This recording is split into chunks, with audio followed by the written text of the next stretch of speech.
welcome to another episode of Turn Left. I am your host, Indiana's own Dana Black, coming to you live. Yes, all the way live from Black Pearl Studios. We talk about Indiana politics from the left side of things. Y'all, okay, so I had a little technical difficulty and I didn't want y'all to see my face. My bad, but I'm here now. What's happening? Listen, this is it. The last Thursday before the election, and all the marbles are on the table. If you've already early voted, thank you. Hopefully you voted blue. And if you have not voted, I do hope that you have a plan to vote, because this election is the most important election of your life. I know y'all have heard that before, and you've heard everybody from the time you was 18 years old tell you this. But here's the deal. There's one person on the ballot who says that Puerto Ricans are garbage, that Nancy Pelosi is garbage, and that the people who support the vice president, garbage, and he wants retribution, and he wants to, per Elon Musk, make y'all suffer economically. And then you have one person who wants is trying to create an opportunity economy so that everybody has an opportunity to live their best lives. You also have, at the governor's race in Indiana, you have one guy who got his business from his father and wasn't strong enough as a candidate to get his own pick for LG as his running mate. And so we have a white Christian nationalist running as LG who does not like LGBTQ plus folk and believe if you don't pray like he prays, well, something's wrong with you. And says if you don't assimilate to the American way of life, then you should be deported. Now, I'm not exactly sure which American life he talking about, because I bet for show him and I don't live the same kind of life. So does that mean I get deported? I don't know.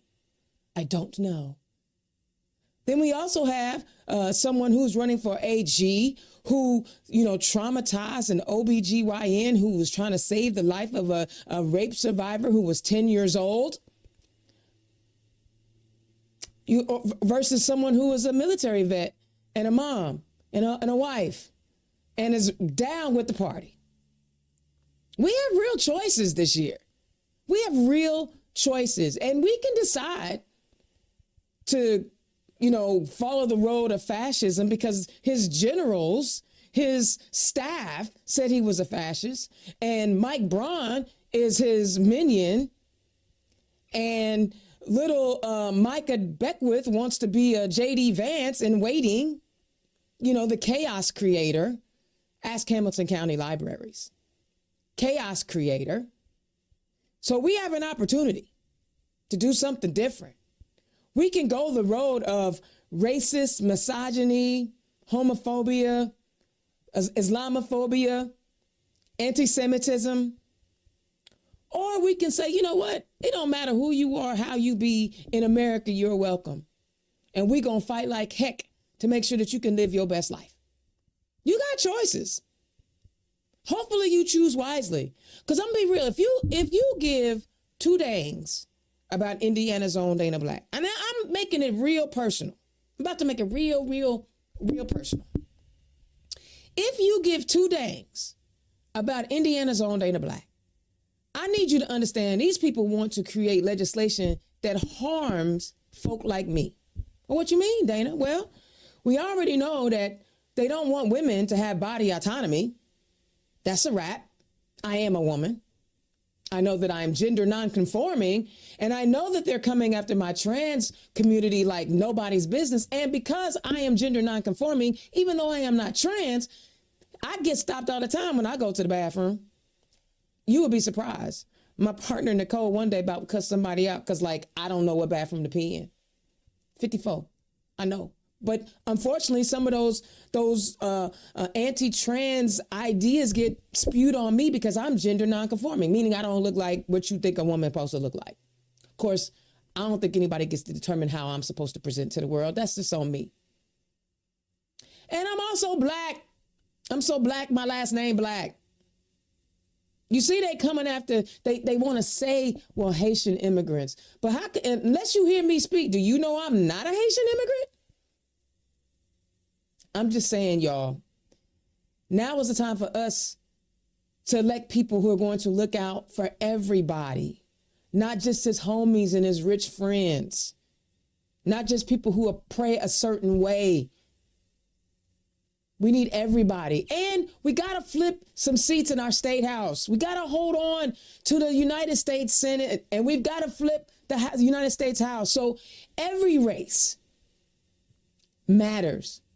Because even if we get rid of the orange menace, he got a lot of minions out there. And it's not just, they want to say MAGA, but MAGA is a whole thing now. It's not just the orange menace. It's a whole thing. It's a whole bunch of people who fly Nazi flags. So it's not like we making it up.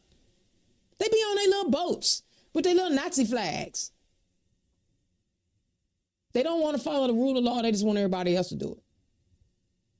Did you see the video where the man had on his MAGA hat? And the ladies in the voting place was like, yo, you can't have this on in here. And he didn't want to follow the rules. It's out there. Find it. YouTube, TikTok, Google it. And he called a sister a B word. Don't mess with black women. We don't care. We'll come for you. Just don't test us. Right now is not the time to test us because we are all on edge. And stop telling me that if things don't go the way that y'all want them to, we need them to go, that it's anybody's fault but white people. Do not tell me anything other than that, because white folks have been voting majority Republican since 1968. Majority of white folks have voted Republican in 1968. So if this don't go the way we want it to go, don't talk about 15% of black people. Don't talk about 11% of Latino people. Don't do that. That ain't enough. That means 85% of black folks supported Kamala Harris. That means 90% of Latinos voted for Kamala Harris. So I need white folks to stand up for democracy, for everybody. I'm just saying. All right, I got a couple things I want to mention real quick, because the election's almost over, and eventually we will be back to governing. So there's an article that I came across that I want to share with you. I found it rather interesting. The Indiana Capitol Chronicle reports Hoosier coal advocates pushing for a ban on early coal-fired plant retirements have found allies among Republican Senate leaders. But a key House lawmaker on Thursday publicly signaled opposition to such a measure and said he put forth his own proposal. They want a moratorium that says we can't close coal plants indefinitely. I think we need to make that a business decision, says Representative Ed Soliday of Valparaiso. Excuse me. Forcing it just doesn't work mathematically. Soliday, the co-chair of the bicameral interim energy committee that met Thursday and leads the House Energy Committee during the legislative session. That means he controls which proposals get heard and voted on in his committee and which meet an early demise. He killed an attempt last session to explicitly give the Indiana Utility Regulatory Commission the authority to stop utilities from closing their coal-fired plants and set conditions for utilities to meet in order to commence retirements. It never got a hearing. Soliday told the interim committee that coal-fired plants are often too expensive to run, adding, they're just sitting there. Soliday, who spent more than 35 years working for United Airlines, defined useful life as ending when operations and maintenance cost more than can be earned in revenue. I can tell you when the airplane no longer makes money, that it's out of service an excessive amount of time, it's costing more to maintain and operate, we're going to buy a new one. He's planning to propose legislation codifying a definition into law. It is unclear how that would fare in the Senate. Guys, this is important because we're working on clean energy, and Indiana ranks 50th in the environment. This is a Republican saying, wait a minute, hold on. We are not going to just say we're going to run these plants, because I guess they have a 50-year lifespan, and some of them are closing down at 42 years. He's saying, wait a minute, if the owner of the coal plant is saying it's no longer profitable for them to run the dang on plant, shut it down. Shut it down. But these people who want coal-fired plants are like, no, we need to still make money off of it, even though you killing our environment. Do you know they said if you have asthma, you shouldn't live in Indiana? That's how bad our air quality is. So this could be a win if he I don't know if he's being challenged in the race or not. Not sure. I hope he is, and I hope the Democrat wins. But if he's not and he still wins, hopefully that's somebody on our side that will say, hey, wait a minute, hold on. We need to shut these coal-fired plants down and maybe find new sources of energy. It's not a bad thing. So every now and then a broke clock is correct twice. So we'll see what happens with that. I love it when Republicans fight each other, though. It's so much more fun. So much more fun. The Indiana Public Media reports the Indiana Department of Natural Resources strategic plan for its forestry division is now available for the public comment. The plan includes goals such as retaining forests at their current levels, improving forest resource awareness to assist in conservation, and to accelerate the restoration of Indiana private forests. In a statement, the DNR Director Dan Bortner said this plan focuses on supporting the growth of healthy, diverse forestry for today's Hoosiers and future generations to enjoy. The full plan is available online, and I will drop the link so that you guys can see the dates and times so that you can go and make public comment. Okay. So again, they always passing legislation to get rid of our wetlands.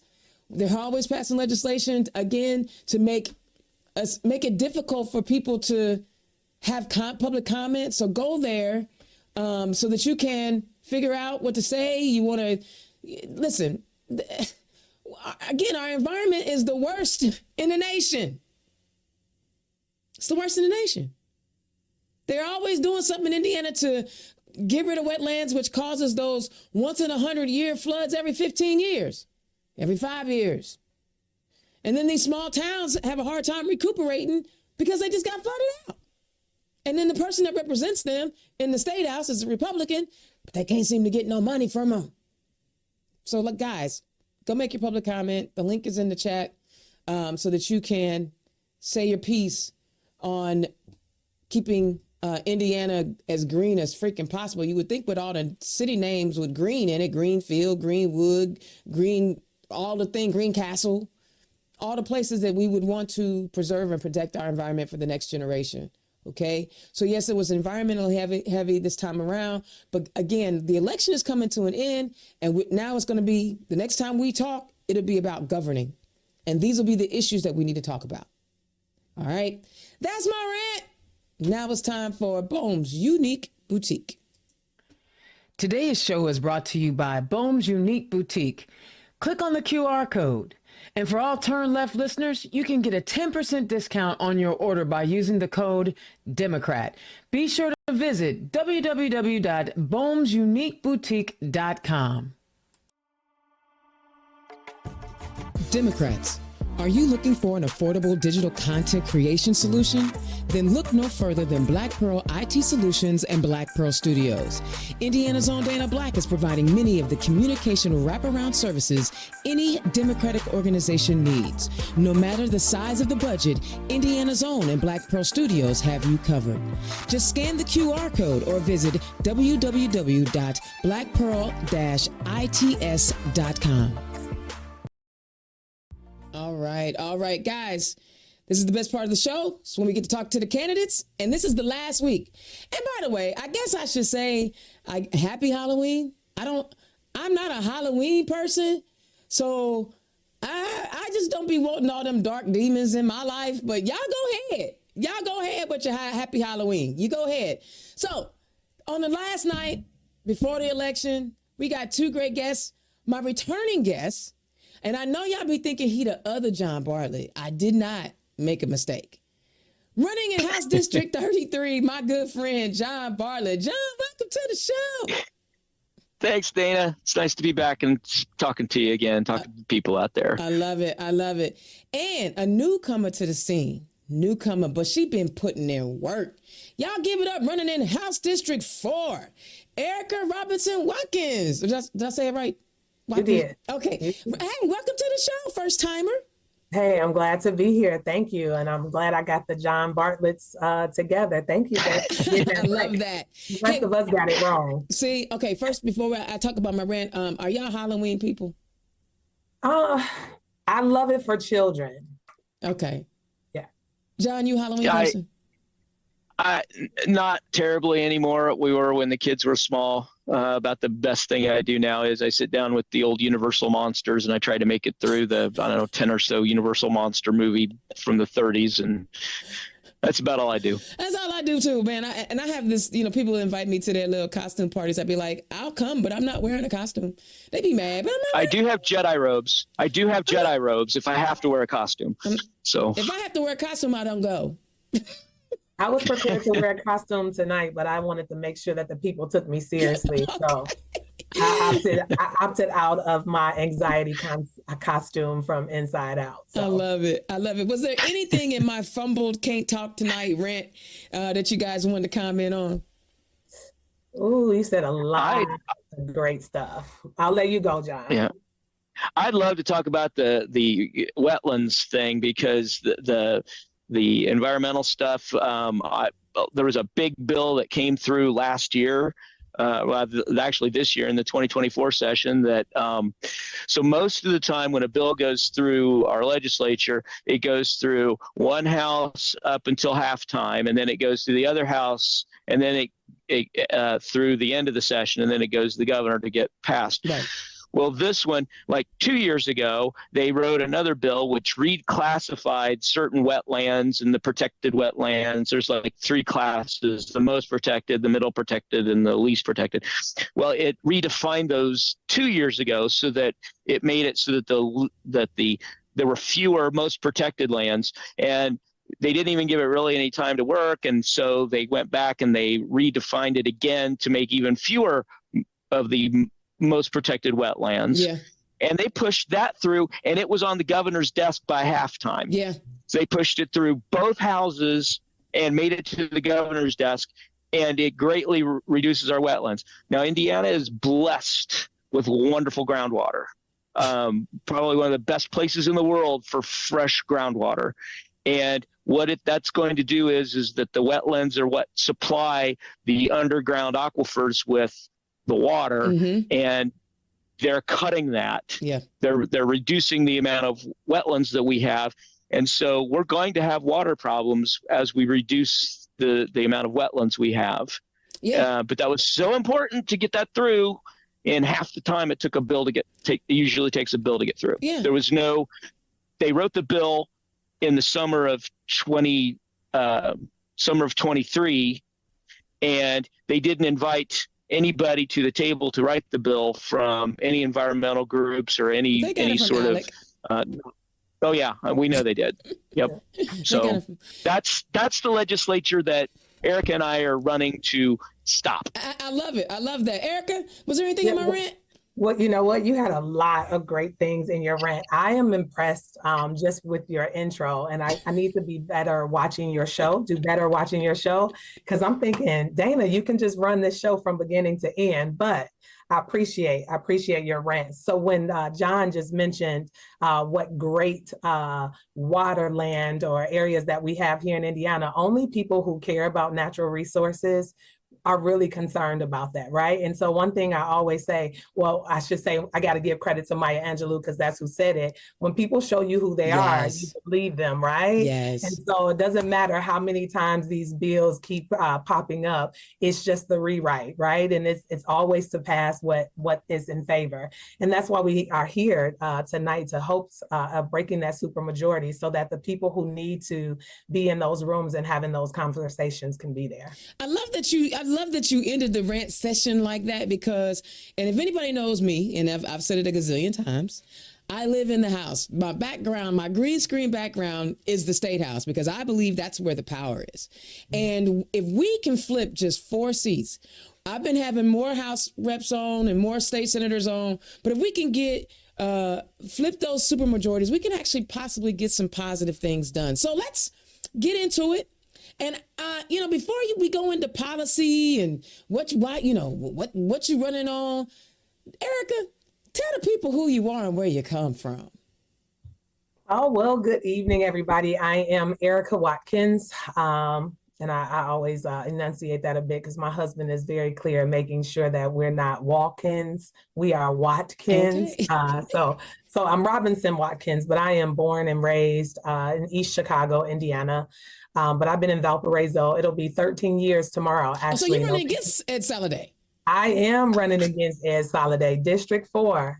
I've been wearing my Hokas every day, and I keep saying these Hokas are made for walking. And Okay. that's just what they'll do. And one of these days, these Hokas are gonna walk Well, all over you. well, sorry, Ed. I gave Yeah, you a compliment. You got to go, boo. You got to yeah, go. it's my turn. It's my turn, and so I've taken this huge step. Being moving from Lake County to Porter County, it was huge for my family. We mainly came to Valparaiso for its public schools, and they proved to be everything that we thought it would be. Even now, serving on the school board, this is year 4. Oh, The vice president on the school board, and so I want to be able to serve in a larger capacity, being able to reach more people and address larger situations, not just for District 4, but all of Indiana. Because when you're a Hoosier through and through. So man. regardless of the county that I lived in or live in, I am a Hoosier through and through. So let me ask you this. What made you get involved in politics? Was there something in your youth? Did you go to band camp one year and was like, oh no, I don't like the way they stack these instruments? You know what? So my mom was a precinct committee woman Ooh, for years in East Chicago. So I was able to watch her really meet and make just a noise advances in the city. And so I always thought that was just really something great to watch.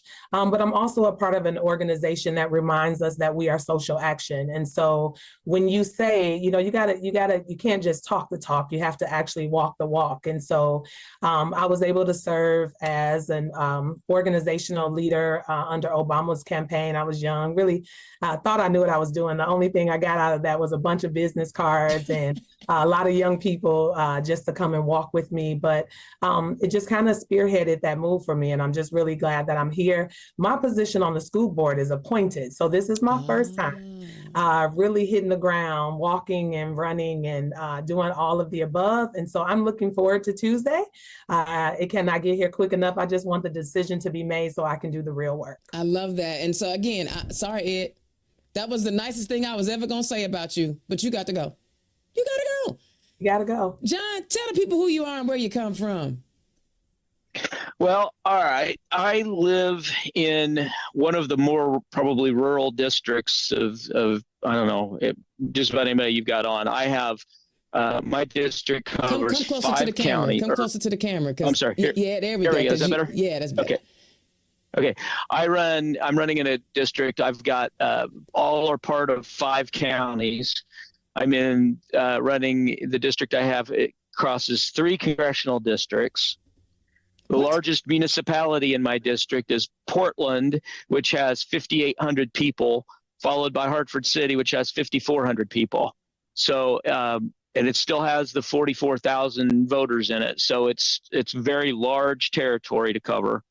And I've got it's a lot of farmers, a lot of rural, small town, decaying small town people. Why I'm here. I grew up here. I live on my grandparents' farm that they purchased almost 75 years ago. And it's funny because this district that has been created for me, I guess, gerrymandered for me. The district I'm running in is where my ancestors 200 years ago almost moved here, pioneered here. So my roots grow deep, and I'm related to probably more people than I know. I just, these are the people I grew up with. These are the people that are my friends and family and neighbors, and I see the pain that they're going through. And yes, I was involved in politics a long time ago. In fact, Mark Carmichael, who was one of the Senate candidates in the primary, Yep. as I'm sorting through things, I found an old bumper sticker from him from back in the 1980s when he defeated J. Roberts Daley, Yeah. who was Speaker of the House way back then, and the lone person who kept us from having a state lottery for years and years. And I found Mark's bumper sticker in all of my stuff from back when I was in high school. I love that. So being in rural Indiana, I mean, listen, you have the foot on the ground, your feet on the ground, your ears to the ground, because you were also at one point the Blackford County, party chair. Right. Tell us about rural Indiana right now. Are they as MAGA as they were 4 years ago, or 8 years ago, or are you seeing something different that those of us in the city just ain't gonna see? I'm going to say that they are still very MAGA, but I'm also going to say that they are loosening up a little bit, that there's more enthusiasm now on the other side, on the Democrat side, than there has been. Okay. When I stepped back from party chair back in January, the new party chair and like 3 of the 4 main counties that I'm in. I only have one township in Henry County, which is like the Newcastle area, Mm-hmm. but it's up. I only have one township in that county, but 3 of the other 4 counties have new county chairs as of this year. And even though they only have one candidate on the ballot for the county offices in each of those counties, they're hitting it. They're getting out and they're going door to door anyway. I love it. They go door to door for me and their other candidate in the county, and handing out literature. And so that's part of what I'm going to say is that I'm not really running on the national politics agenda. Nor should you. No, exactly, because I can't affect that nearly like I can what we're running on at the state with the state issues. One of the things I always tell candidates is this is a job interview, right? Yes, you should right. be interviewing for the job that you want, not some other job. So if you're running for a House rep in Indiana, you should not be interviewing like you are running for Attorney General or for the governor. You know what I'm saying? So that's exactly what you're supposed to do. You're not running for a federal office. You're running for a statewide office. And I'm glad that you pointed that out. A lot of people don't understand that. But guys, here we are, right? We are at a precipice in this great experiment of citizen-led government. And although you both are running at the state house level, I think it's even more important that we talk about it. It's no longer just Republicans and Democrats running against each other. This is democracy and not democracy, right? Yeah. Talk about that as you are as you have been crafting your message to talk to your constituents, because it's still important, because Michael Beckwith is dangerous. And if he has a supermajority, he will have all the influence he wants. And we see Mike Braun don't have nearly the influence he thought he had. Why is it important that we talk about, or do you think it's important that we talk about the importance of democracy? I think it's very important. So just to go back on the what John was just sharing of what's happening at the door. What I find at the door often is that people will try to overlook that I'm running as a state representative and tie in what my walk, this race, with what's happening nationally. Mm-hmm. I can't vote for you because who would vote for Kamala? And I'm always trying to bring them back into the conversation. Like, you want to be concerned about what's happening locally. And mm-hmm. so I've been brave enough to knock on doors with the different signs and the yards and the flags flying, so that I can have the conversations at the door, so that I can say, listen, let's talk about what's happening in Indiana. And I always say, listen, I'm going to serve as your state representative. If not now, in 2 years, I'll be back again. So I love being in this conversation with John, who has done this before, and brave enough, courageous enough to come back and say, I'm going to try it again. And so that's exactly where I am, and saying, listen, we need to deal with the things that's happening right here in the state of Indiana that's affecting people. When you bring those people back to the reality of we are here, and not addressing fully what's happening. I said, do what you want to do nationally, but I'm still an option for you to choose right here locally. And so that has really spearheaded some conversations at the door, bringing up the supermajority in both the House, the Senate, having a trifecta with a Republican governor. And I said, listen, some of the things that you're complaining about, we didn't do that. Democrats didn't do that. And I said, listen, I call it the card flip. I wish I had my a piece of my literature, and it's because I don't have my party on the card. And so they do that. And I said, I just go ahead and say, listen, I'm a Democrat. Let's just go ahead and get it off the table right now. Either one, you're going to run me away. Two, you're going to listen to what I'm saying. And I just tell them, hey, if Ed Soliday has been in office as long as he has, it's only a 2-year term. Let me in the door, give me an opportunity to show you something different, bringing positive change to District 4. And then if I don't do well, then you have the choice to get rid of me.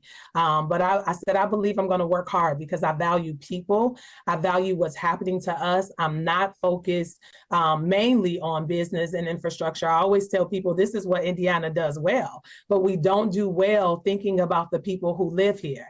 Other people are cushioning their pockets and we're paying for that. So how do you choose somebody who's going to fight for you? I'm the neighbor. I'm your next door neighbor. Right. Things that are concerning you are concerning me. I have to pay my gas and electric bill too, right? I'm concerned about my health care and how things are going to happen in my family. I know firsthand, people who have had to address, this reproductive issue. Do I go home with a deceased fetus or what do I do? Because nobody is telling me what to do next. So I'm telling you firsthand things that I deal with, not just somebody else's story. It's really my story. And so sometimes most of the time that really does sell at the door, even regardless of what party they may be from. They are willing to listen. A lady told me the other day, I wish you had made it to my door 2 days ago, because even what you see in my sign, and I'm still walking, I've been walking today. She said, even though you were brave enough to come and talk to me, I said, because I don't want to argue about issues. Right. I said, I've been married 24 years. So I think that's a skill. That's a superpower, because as a wife, there are times that you still have to talk about uncomfortable things, and you still have to compromise. And even though you may not feel like, don't talk to me today, let's talk tomorrow because I'm not in a good place, we still have to come and address those issues. And that's what we have to be able to do in the State House. We have to address the issues, and we have to truly be concerned about who. John, I mean, again, democracy's on the line, and not just at a national level. Again, Micah Beckwith is as dangerous as standing outside and smoking 14 cigarettes at one time. Yeah, well, make it worse. My opponent is J.D. Prescott. Oh, Jesus. Neat you said that. Because he and Micah Beckwith are buddies, a little too close of buddies, if you ask me. But I mean, like, they are cut from the same cloth. They both claim to be Christian nationalists. They want to enforce Christianity on all of us and their brand of Christianity. It's not what I want to believe out of Christianity or you want to believe out of Christianity. What they believe is what everybody should believe. And it's a scary thing. It really is. It actually bothers me so much, because you cannot stand there flying your "Don't tread on me" flag and then tread on me. You know what I'm saying? It doesn't line up. No. And so religious freedom is not freedom to your religion. Yeah. Yeah. Or it's like when the founding fathers, as they call them, wrote the Declaration of Independence, but they was owning people. I'm just saying, we've seen this before. We've seen it before, and we just don't want to address it and deal with it in the right way. Indiana's own Dana Black turned left. Listen, guys, sometimes candidates are still out there knocking doors, and they got to have water for their volunteers or snacks. So will you please click the donate link? Click the donate link and donate to these candidates so that they can. They still have a few days left. They apply. So could you please click the donate link and help these candidates out? We're talking to John Bartlett, running in House District 33, and Erika Watkins, running in House District 4. All right, guys. Every candidate has 3 to 4 issues that made them want to get on the ballot. John, me and you've been doing this dance, so talk to us. what are the issues? Because they change from cycle to cycle depending on what comes out of the State House, right? Talk to us. What are your issues this go round? And then it may be some. The big one. Yeah. Yeah, the big one this year is property taxes. Okay. If I've heard it once, I've heard it a billion times. Property taxes. Other things are the Medicaid shortfall and some of the stuff out of it, which that's a big one. We've been talking about county roads and things like that. The road construction all going on everywhere. Well, because they do the construction all at one time, right? Especially in Marion County. Can y'all believe they cut off a whole section of 465? Just like, anyway. So I want to go back to the property tax issue, because when the governors had the debate, that was a big issue for all three candidates that were in the debate. What are you hearing at the door about property taxes? Well, first of all, property taxes is such a complex issue. We could cover like a week's worth, like 5 days of your hours to unlock what's in property taxes. Okay. The big thing is that everybody got hit hard over the last couple of years with property tax increases in what they were paying, like major, like 70% increases over the past couple of years in some instances. The driver of that is property value, property assessed value went up, and that's what we base our property taxes on. It's the percentages are kind of locked in at a percent cap, 1% cap on your homesteads, 2% on your rental properties and on your farm ground, and 3% on your business properties. Okay, that's locked in by an amendment to the Constitution that we passed like 15 years ago.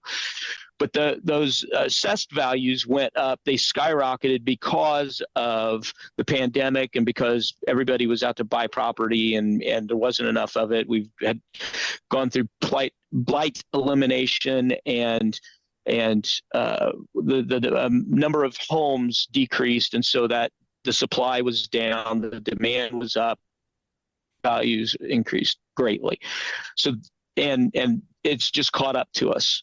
So the assessed value is the thing we need to look at, and the three plans out there, the three main plans are: the first one is the Braun plan, attacks only the homestead. Only homesteads. It doesn't do any of the other types of relief or anything for farm ground, for rental properties or anything like that.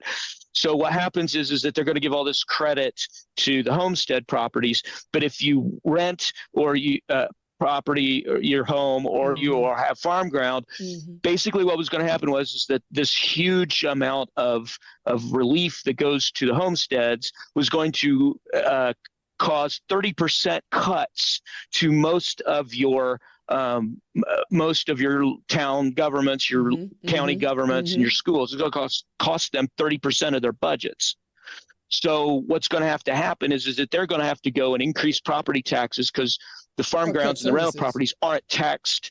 They aren't taxed up to their full amount, but they will be. And what happens is that they're looking at 70% increases in your property tax on farm ground. Wow. That is scary. And then the libertarian is basically saying he wants to take it down to 1%. So that means there would be no local government. Right. And J.D. Prescott wants to eliminate property taxes altogether with a 7% sales tax on services like your haircuts and your oil changes and things like that. He wants to throw a 7% sales tax on that. And the issue with that is that when you look at, there are a couple big issues. First of all, if you're renting property, and you're paying the property taxes, even though you don't walk into the treasurer's office. It's baked into it's baked into the rent. But when you redo or when you take away that, so now they're going to be paying this sales tax. Are you really expecting your landlord to give you a rental cut or the cut off your monthly rent by that amount? No. So it hits the poorest people. It hits the people who are renting homes. It actually hits them twice. Yeah, it hits them twice because they're going to be covering the landlord's property taxes, and then they're going to be paying on the goods and services that they purchase. Thank you for highlighting that, because even I hadn't thought of it like that. you know? Yeah, And then the I was other over thing here is that you're smiling going to, saying, thanks, John. That's good, because that hasn't been a conversation that I've heard at the doors. Yeah, yeah. and then the other thing is it's going to take away the ability of your local governments to be able to levy a tax to cover their own expenses. Yeah. And because the way that the 7% would be distributed, it would be collected at the state. And then there's a formula based on population and miles of road, and I don't know what else. Yeah, and that's always going to be a disadvantage to Marion County because we have more 4-lane roads but they only budget for 2-lane roads. The way the formula works. Exactly. So we would be at a disadvantage in Marion County and some of the other more urban areas. Yeah. Right. Oh. Property taxes is a huge thing I'm hearing about. Okay, so you said, and we can come to the other things if you let Erika talk. No. Okay, so then another one I'm hearing a lot about is the Medicaid thing. So, like, if you don't know, back in December of last year, there was a report that came out that we were $1 billion underfunded to the FSSA in Medicare or Medicaid funds. I'm sorry, not Medicare, Medicaid funds. Okay, so they were scrambling. They had to pull out of that $6 billion budget surplus that they've got. And why we have to keep it at $6 billion of surplus and we can't ever dip into it. I thought it was 3. It was 6 last year. It's down to 3 this year because they had to pull $1 billion out to pay for this, and they had to pull other money out for other things. But it was up to $6 billion a couple years ago, at least in 22, and I think in 23 that's where we started at. But anyway, so we had this $1 billion. They weren't happy that, and so like if you go to my website, my YouTube page, I've got clip of my opponent and the state senator from our area talking about what they want to do is they want to go in and they want to eliminate what's called the living trust, which is a shelter that people put their properties and their family farms into. Mm-hmm. Okay, so that when they go into the nursing home, it preserves the properties and it doesn't take them away from so that it forestalls when they go on Medicaid. All right, so it extends the time so that basically they're going to take the properties out to lessen the hit to Medicaid. Okay, but come to find out a month ago, they came up with a $726 million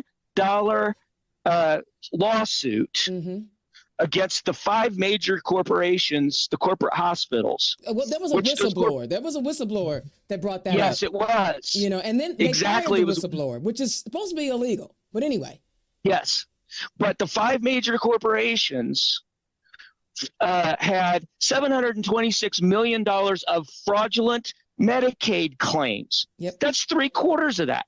And our attorney general, his office says, oh, yeah, we knew about that. We talked with the feds and we decided that, it wasn't worth going after $750 million in fraud claims. I bet those families with children with special needs who got kicked off of FSSA they should have done something about it. That's why you got to vote Destiny Wells. Mm-hmm. This issue, John, and I know that and Erika, we're going to get to it, but this issue is one of those issues where you said a moment ago when people tell you who they are, believe them. Because if you allow big corporations to literally take food out of mouths of families that have children with special needs, you some horrible people. Yeah, you don't care. Well, and here in the countryside, I don't have a county hospital anymore. They closed our hospital. We're now 45 minutes away from an ER. Wow. You said 45 minutes away?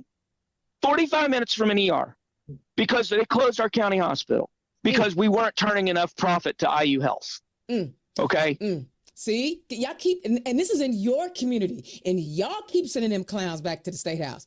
Erika, I gotta get you in because I gotta make sure I give equal time here because this discussion.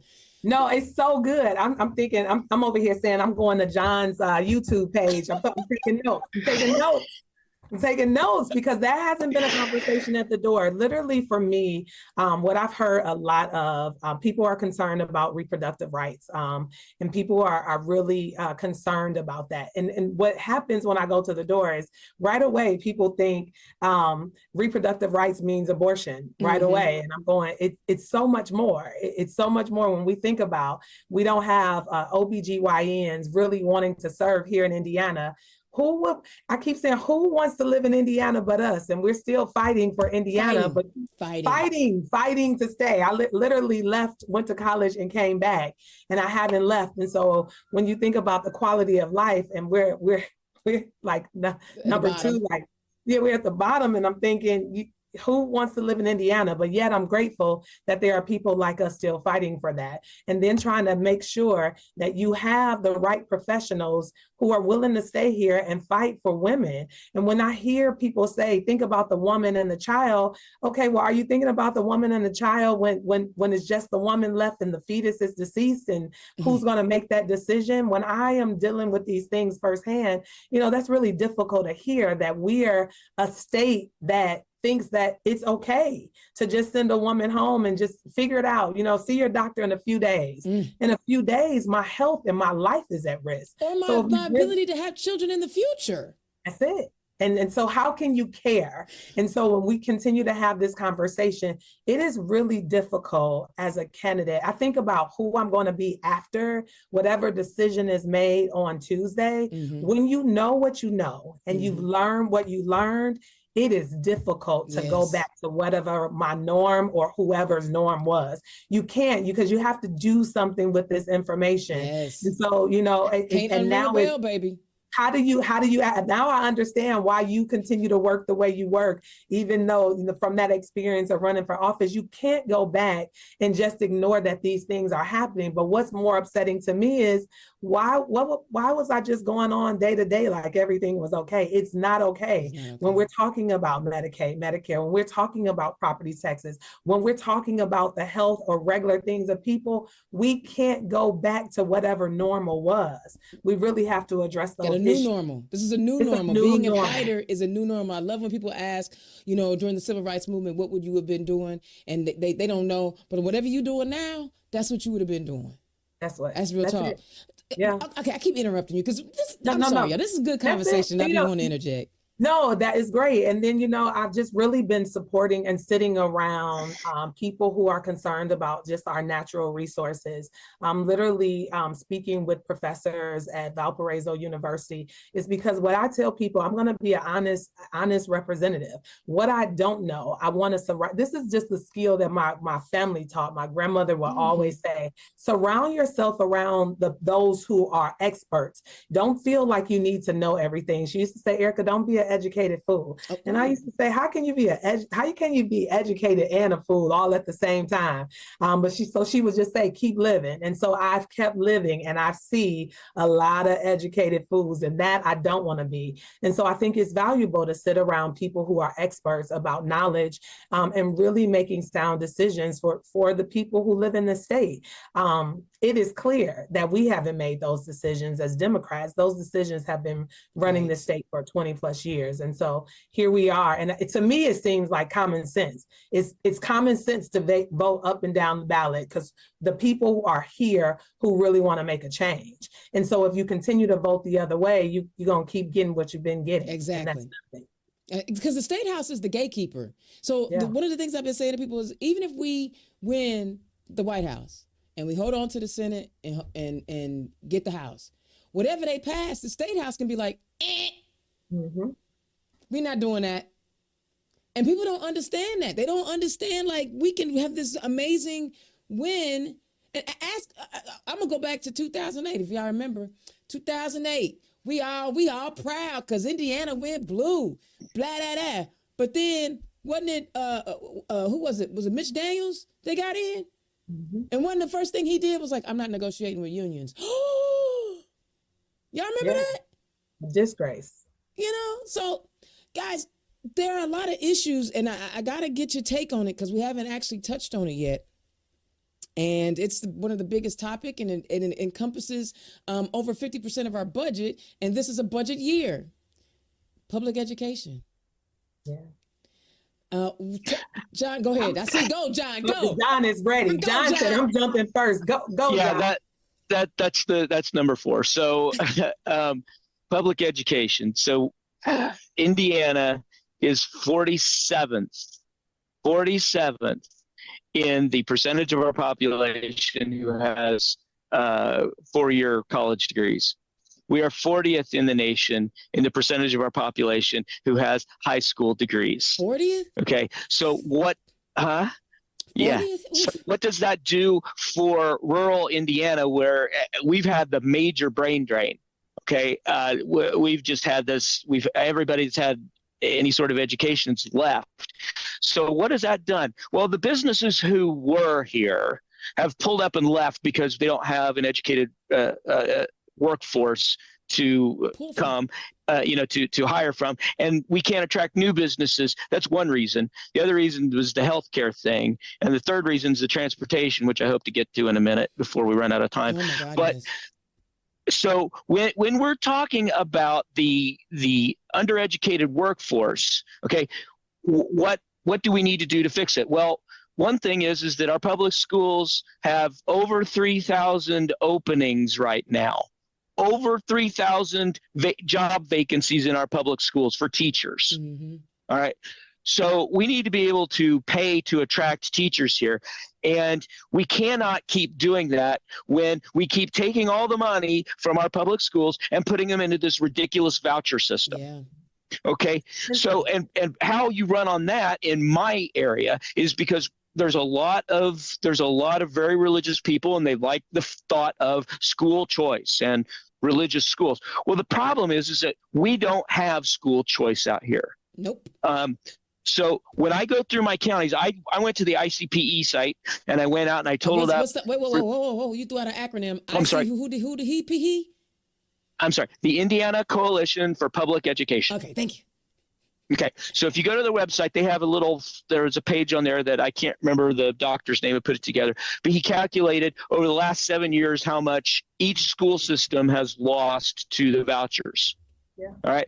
So I went through and I totaled up my counties and all the school systems in my counties. My counties come up to $10.5 million that we lost. Whoa. All right. Yeah. So then I go to just one county, Randolph County, lost $1.7 million. Now, one thing that comes back to me is, well, we still have private schools here, and how much do we get back in voucher money? Randolph County has zero private schools that takes voucher money. There's one private school that's an Amish school, and they're cash only.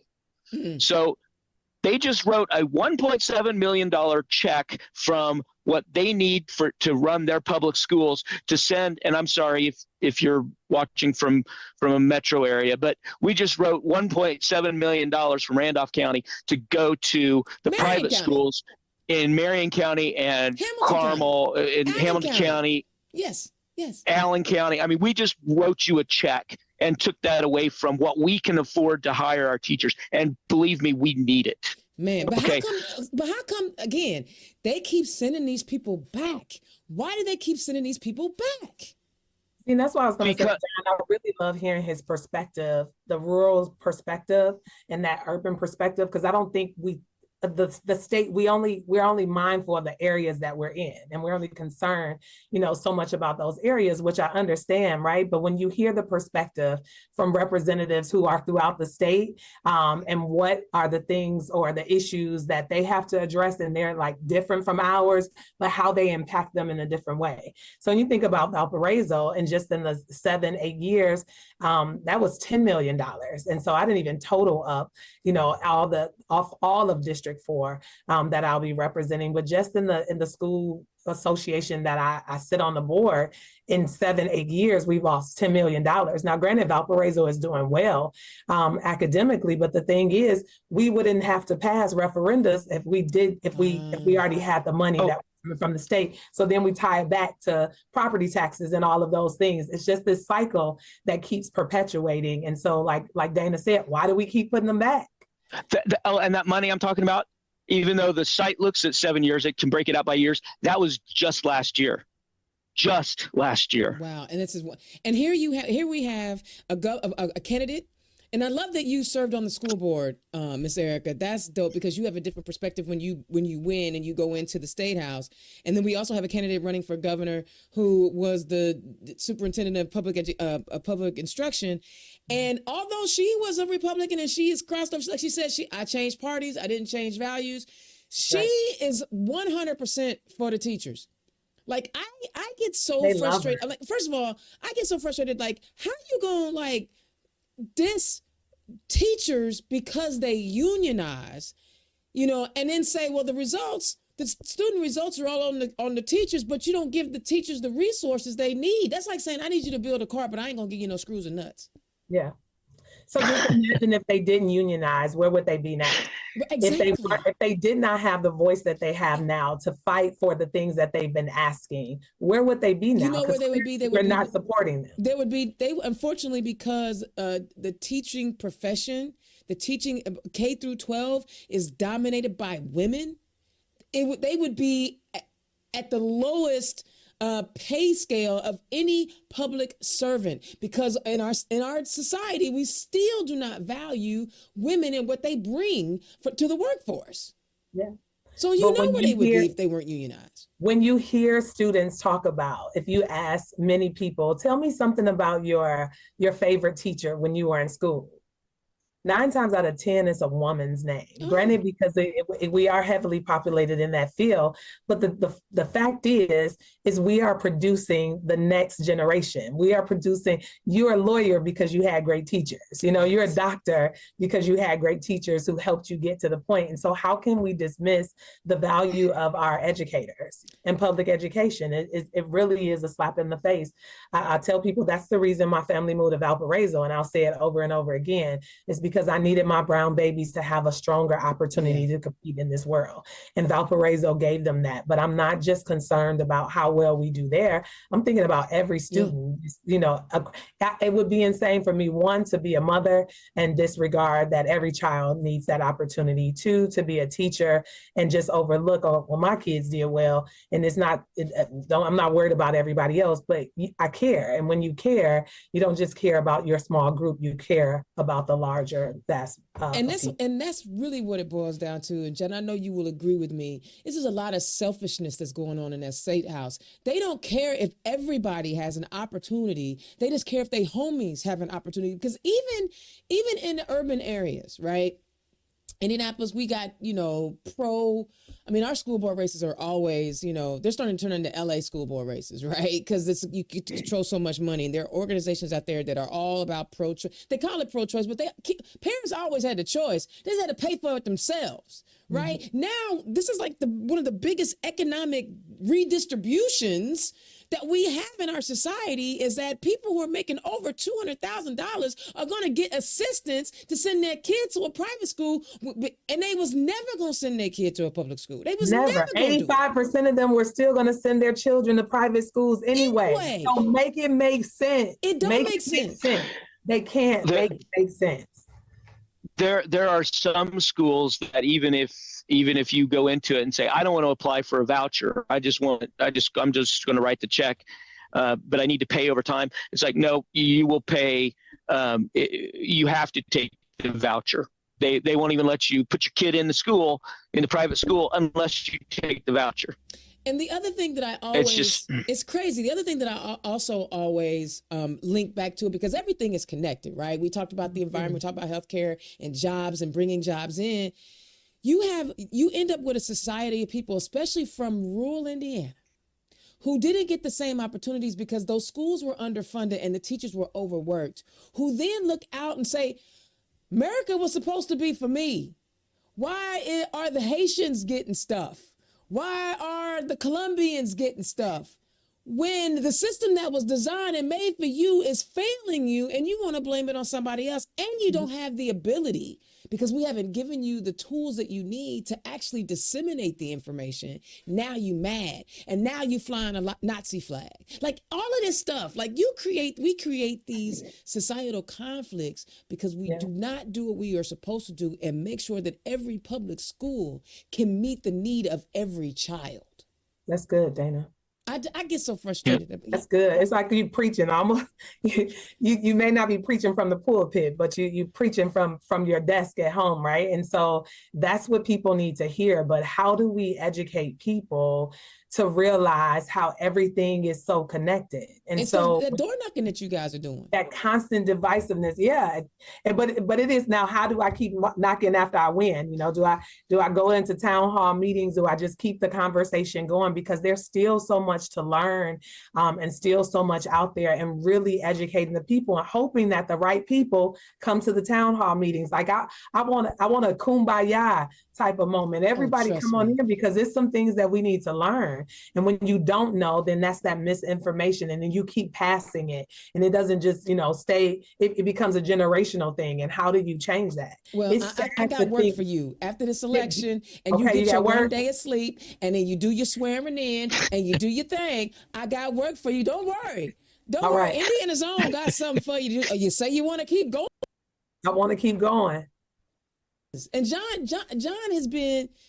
has not only done like the thankless county party chair work, because you catch hell and don't get a paycheck for it.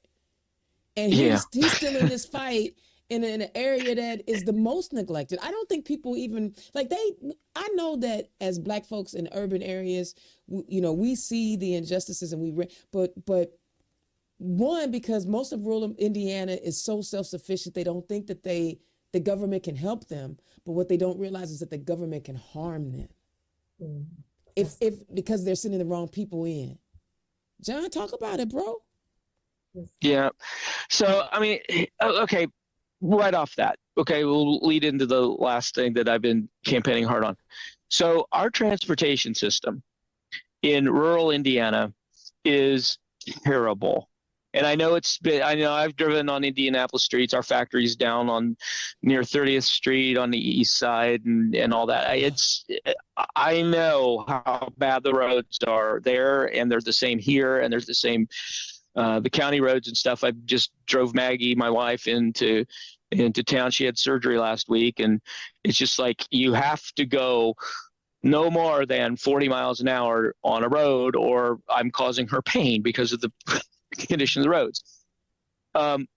So how can the state help? Well, I mean, they keep electing these people. Go back 20 years ago, almost 20 years ago, 2006, Governor Daniels sold off the toll road to that foreign corporation. Remember that? I remember that. Remember that? The dumbest move.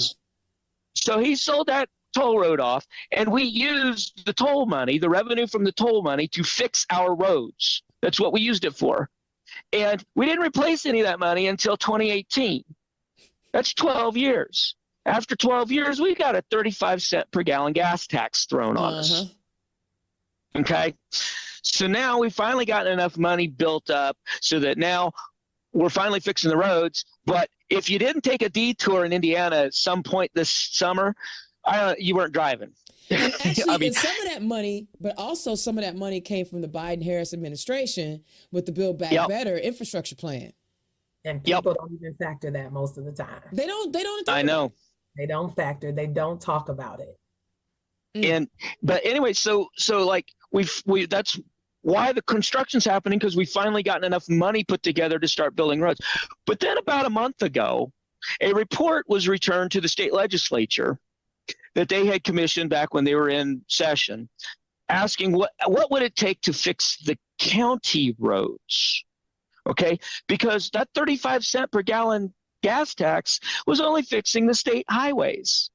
It wasn't going to fix the county roads. And the report came back and said, well, just to fix what you've got, you need $1 billion. And if you want to make the necessary improvements that you need to have your combines and your four-wheel drive tractors going down the road, and your farm equipment going down the road, and to fix the bridges so that they can accommodate this, and the culverts and all the rest of this, you need about $2.5 billion to make those improvements. So guess what the legislature has to come up with this next term? They have to figure out how to raise that money. Yeah. Now, how you raise that money, I don't know.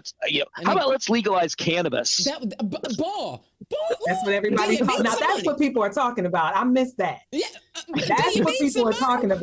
That's what they're talking about.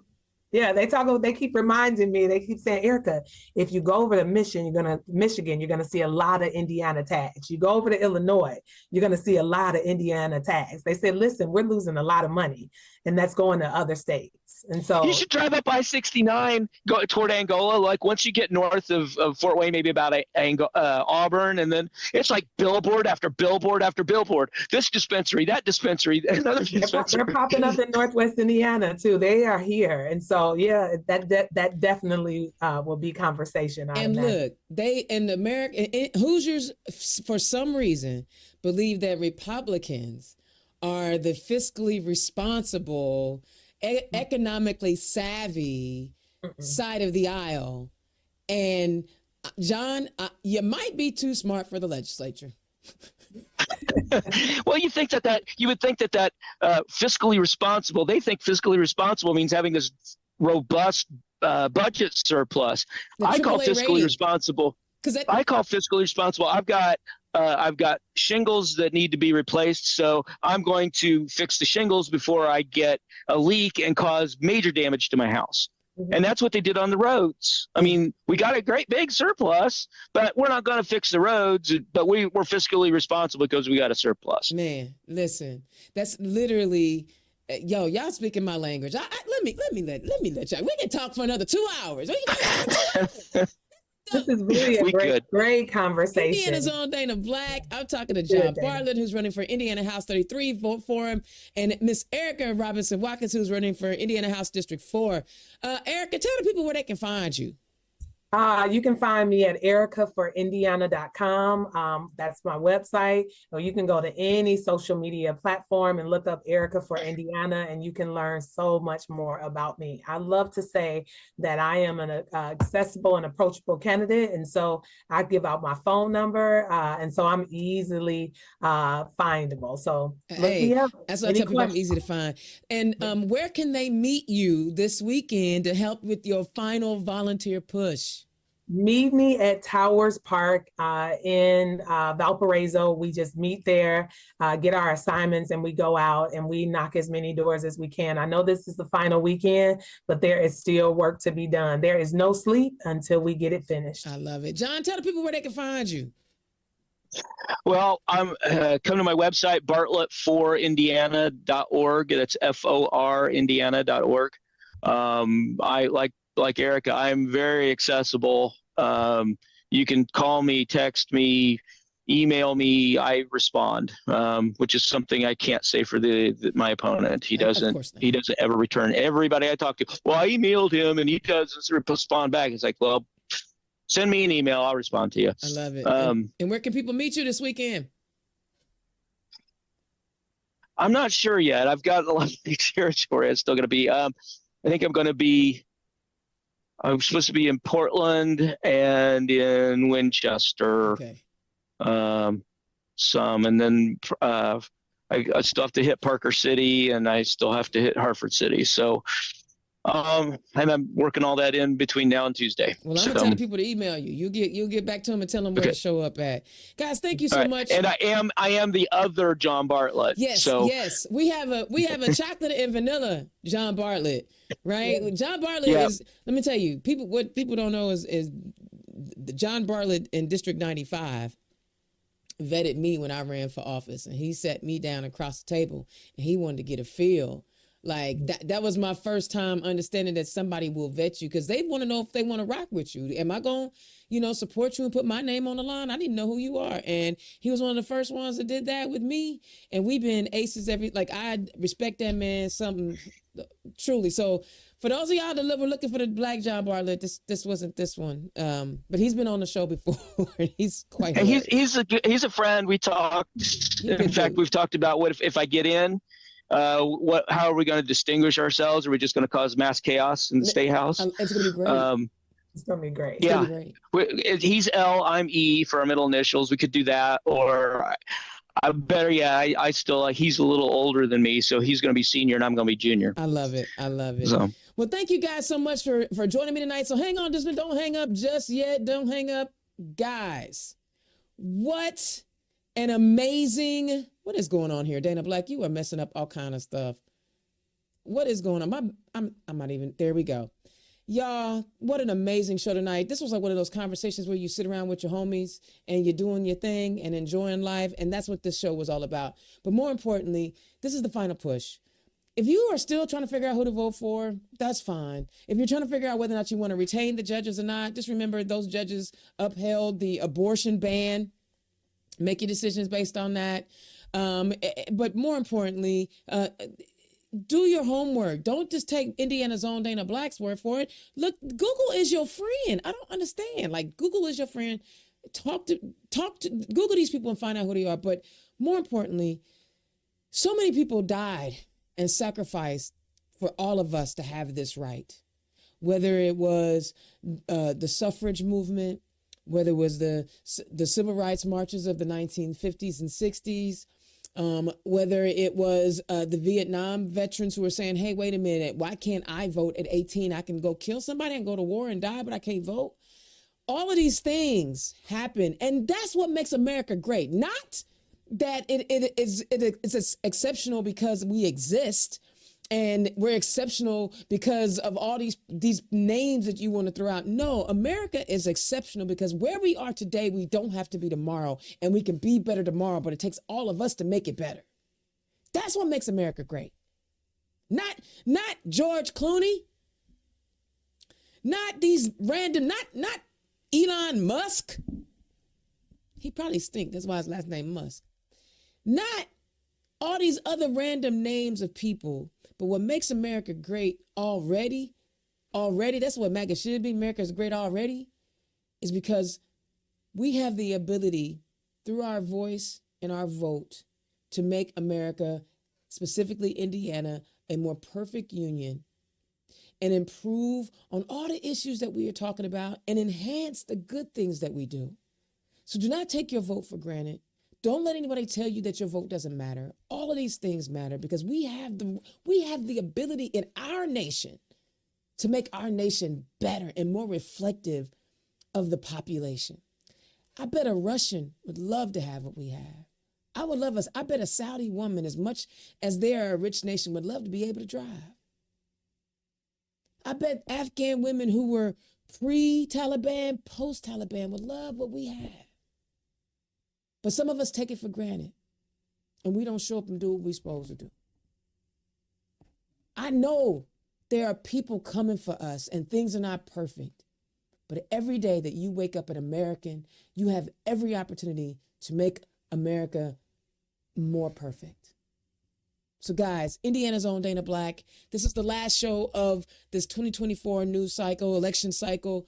I thank everybody who joined in. I will be at the Indiana Democratic Party's watch party, so I'll be live streaming from there. I'm actually working the polls, so I'll get there a little late, but I'm going to get there. Also, I will be on Wish TV for post-election commentary in the evening at 10 o'clock and in the morning.